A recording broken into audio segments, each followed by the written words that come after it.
വേണ്ടായിരുന്നെങ്കിൽ ആർക്കെങ്കിലും കൊടുക്കാമായിരുന്നു. എന്തിനു ചെയ്തു?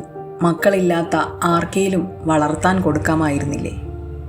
1 വയസ്സുള്ള പിഞ്ചു പെൺകുഞ്ഞിനെ സ്വന്തം അമ്മ കൊലപ്പെടുത്തിയ വാർത്ത വിസ്മയ ന്യൂസ് റിപ്പോർട്ട് ചെയ്തതിനെ തുടർന്ന് കമന്റ് ബോക്സിൽ ഇത്തരത്തിലുള്ള ചോദ്യങ്ങൾ ഉന്നയിച്ചത്. അതിൽ ഏറെ പ്രസക്തമായ ഒരു ചോദ്യമായിരുന്നു വേണ്ടെങ്കിൽ ആർക്കെങ്കിലും കൊടുത്തൂടായിരുന്നു എന്നത്. കുഞ്ഞുങ്ങളില്ലാതെ 10,000-കണക്കിന് ദമ്പതികൾ കണ്ണീരോടെ പ്രാർത്ഥനകളിൽ കഴിയുന്ന ഈ നാട്ടിൽ ഒരു കൺമണിയെ സ്വന്തം കൈകളാൽ ഇല്ലാതാക്കാൻ ഒരു അമ്മയ്ക്ക് എങ്ങനെ കഴിഞ്ഞു എന്നത് ആർക്കും വിശ്വസിക്കാൻ കഴിയുന്നില്ല. ആ സമയത്ത് വീട്ടിൽ കൊച്ചിടന്ന് ഉറങ്ങുന്ന കണ്ടുകൊണ്ട് ഈ സഹോദരി വിറവ് കൊണ്ടുവരാനായിട്ട് ആ കൊച്ചുറങ്ങില്ല പോയി. ഇതിനിടയ്ക്ക് വെച്ചുള്ള സംഭവം. വാമനപുരം കണിച്ചോട് സ്വദേശികളായ സുഭാഷ് അശ്വതി ദമ്പതികളുടെ മകൾ പവിത്ര എന്ന 1 വയസ്സുകാരിയാണ് ഈ കൊടും ക്രൂരതയ്ക്ക് ഇരയായത്.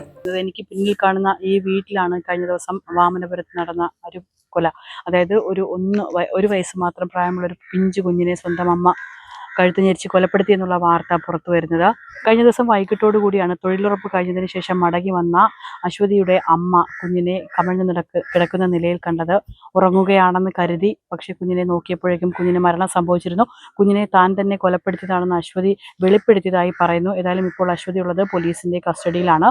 കഴിഞ്ഞ ദിവസം വൈകുന്നേരത്തോടെയായിരുന്നു നാടിനെ നടുക്കിയ ആ വാർത്ത പുറം ലോകമറിഞ്ഞത്. പോലീസ് നടത്തിയ പഴുതടച്ച അന്വേഷണത്തിലാണ് ഞെട്ടിക്കുന്ന ആ സത്യം പുറത്തു വന്നത്.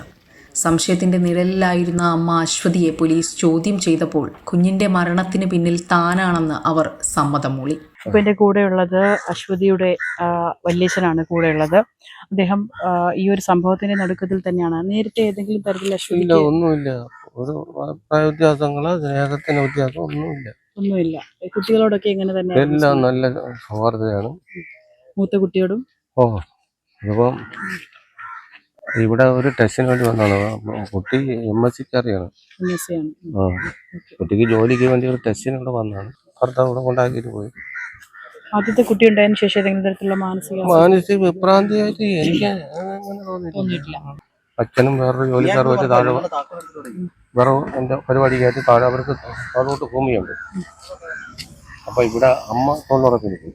ആ സമയത്ത് വീട്ടിൽ അപ്പോഴവര് 2 പേരുള്ള അശ്വതിയും കൊച്ചിടന്ന് ഉറങ്ങുന്ന കണ്ടുകൊണ്ട് ഈ സഹോദരി വിറവ് കൊണ്ടുവരാനായിട്ട് ആ കൊച്ചുറങ്ങില്ല പോയി. ഇതിനിടയ്ക്ക് വെച്ചുള്ള സംഭവം.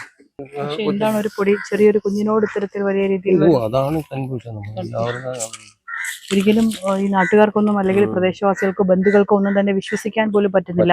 കാരണം അശ്വതി നേരത്തെ മാനസിക അസ്വാസ്ഥ്യം ഒന്നും തന്നെ പ്രകടിപ്പിച്ചിരുന്നില്ല. പക്ഷേ എന്തുകൊണ്ടാണ് ഒരു കുഞ്ഞിനോട് 1 വയസ്സുള്ള ഒരു കുഞ്ഞിനോട് ഇത്തരത്തിലൊരു കൊടും ക്രൂരത കാണിച്ചത് എന്നുള്ളതാണ് ഇപ്പോൾ അവശേഷിക്കുന്നത്. ഇന്ന് തെളിവെടുപ്പിനായി അശ്വതിയെ കണിച്ചോട്ടെ വീട്ടിലെത്തിച്ചപ്പോൾ രോഷവും വേദനയും അടക്കാനാവാതെയാണ് നാട്ടുകാർ പ്രതികരിച്ചത്. പോസ്റ്റ്മോർട്ടം നടപടികൾക്ക് ശേഷം പവിത്രയുടെ മൃതദേഹം പൊതുദർശനത്തിനായി വീട്ടിലെത്തിച്ചപ്പോൾ കണ്ട കാഴ്ച ഹൃദയഭേദകം തന്നെയായിരുന്നു. ആ കുഞ്ഞു മാലാഖയെ അവസാനമായി ഒന്ന് കാണാൻ അവിടെ നാട്ടുകാർ തടിച്ചുകൂടി. എല്ലാവരുടെയും കണ്ണുകൾ നനഞ്ഞിരുന്നു, മനസ്സുകൾ വിതുമ്പി. ഒന്നും പറയാനാകാതെ, ഒന്നും മിണ്ടാൻ കഴിയാതെ നിശബ്ദരായി നിൽക്കുന്ന ഒരു കൂട്ടം ആളുകൾ.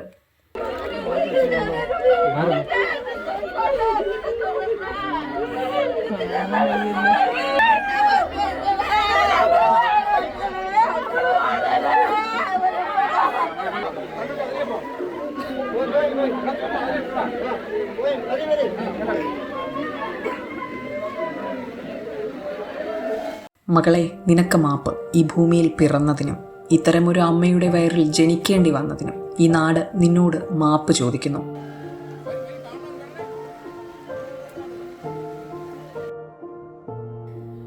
ന്യൂസ് ഡെസ്ക്, വിസ്മയ ന്യൂസ്.